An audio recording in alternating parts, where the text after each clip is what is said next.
Good afternoon, Trailblazer fans, and welcome back to the weekly recap show here for Trailblazer Athletics. I'm Dan Wohler here with Assistant Athletic Director Jeff Polari inside the Amster Campus Center gym here at MCLA. Dan, how are we doing today? I'm doing fabulous, Jeff. How are you? Good, thank you. So it's the start of the 2016 fall season here at MCLA, Jeff, and all the athletic programs are underway. Yeah, I mean, right after Labor Day, things really heat up, and all 7 fall programs are in full swing, and conference season is upon us in the majority of our programs, and it's going to be hopefully an exciting fall.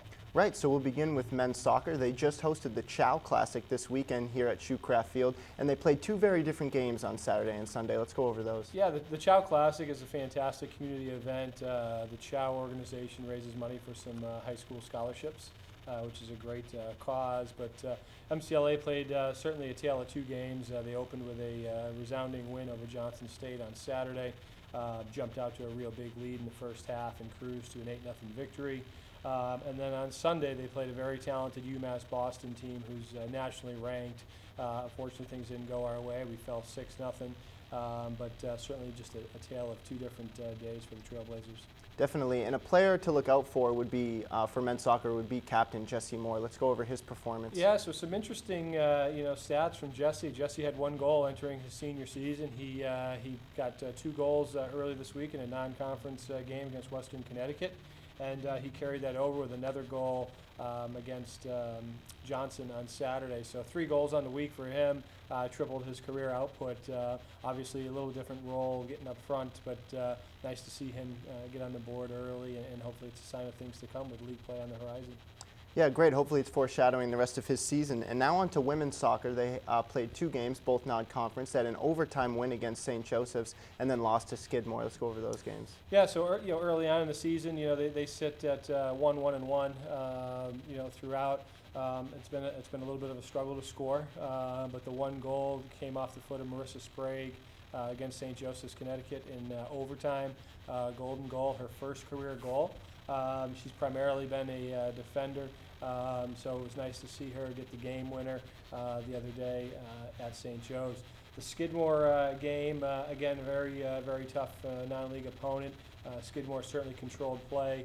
Meg Richardson, our goaltender, has been outstanding through 3 games. Even though we lost 2-0, she collected, I think, 14 saves in that game and faced a flurry of shots. So it was nice to see her get off to a good start.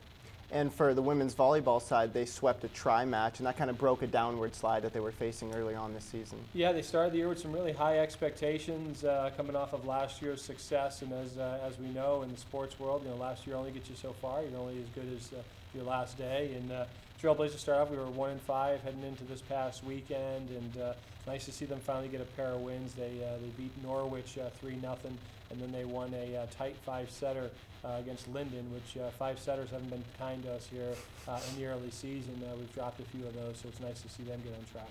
And a player from those matches to look out for was Maggie Allen, had a career best 16 kills. Yeah, Maggie had 16 kills in the game, a non-league game against Mount Holyoke earlier in the week, and then she had some pretty good performances in the tri-match at Norwich. So, nice to see her. She's kind of had a little bit of an expanded role early on the attack, and hopefully, again, that'll continue into this week when conference play begins. And speaking of conference play, women's tennis about to head into their league play. They started the season 1-1. Yeah, they had a match canceled, so only 2 matches so far for the tennis program. But we're sitting at 1-1. They lost a hard-fought 5-4 decision to St. Joseph's, Connecticut early last week.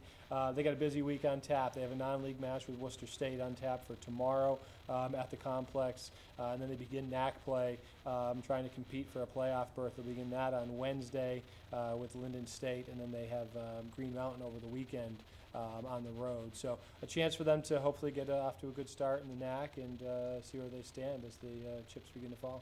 Right, and both men's and women's cross country also underway in the fall season.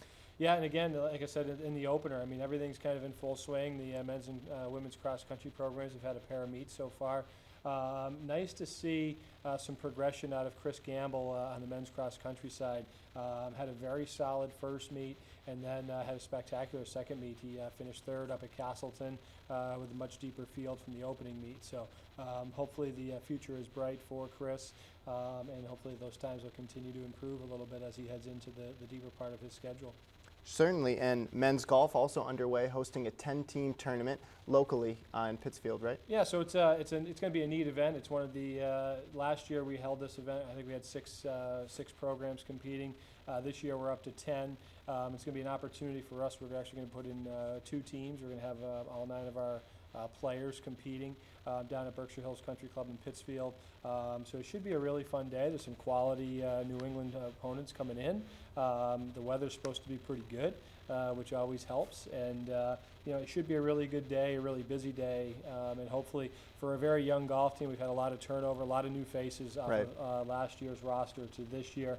But our scores have improved, so it's going to be nice to see what they can do on their home course, a place that they've been practicing and preparing for a while.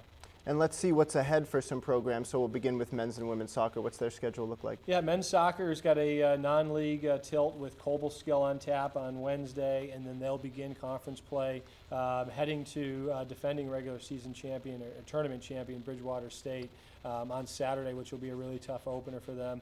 So that is their week at a glance. Women's soccer will have a non-league tilt at Castleton on Wednesday, and then they will actually be hosting Bridgewater State at home at Shoecraft Field.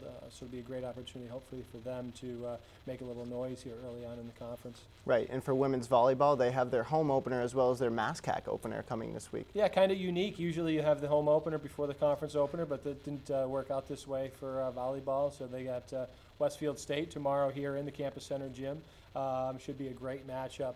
First time they've been at home all year after starting with 8 straight road games to begin their season. And then they host a tri-match over the weekend with Bay Path and Curry coming in. So a real chance for the Trailblazers to kind of get back on track and back to the winning ways, and hopefully they can start to build a winning streak. And women's tennis and both cross-country programs as well. We'll go over that. Yeah, so again, as I mentioned earlier, tennis has got a busy week. They're home Tuesday, Wednesday, Worcester State in a non-league match, and then Linden on Wednesday, and then they're on the road at Green Mountain on Saturday. Again, those last 2 are conference matches, so it'll be a good opportunity to see where they're at in the process as they still try to get their feet underneath them a little bit. Cross country will be traveling down to Bard for the Bard Invitational. So hopefully, like I said, both programs will be running, and hopefully Chris can continue to improve those times and maybe claim a individual championship. And hopefully his teammates and both on the women's side as well will continue to progress and make some strides. We can only hope. And the last program will be men's golf. And as we mentioned before, they have that 10-team tournament at Berkshire Hills. Yeah, just really excited to get down there and see what they can do again on their home course. It's a new agreement that we have.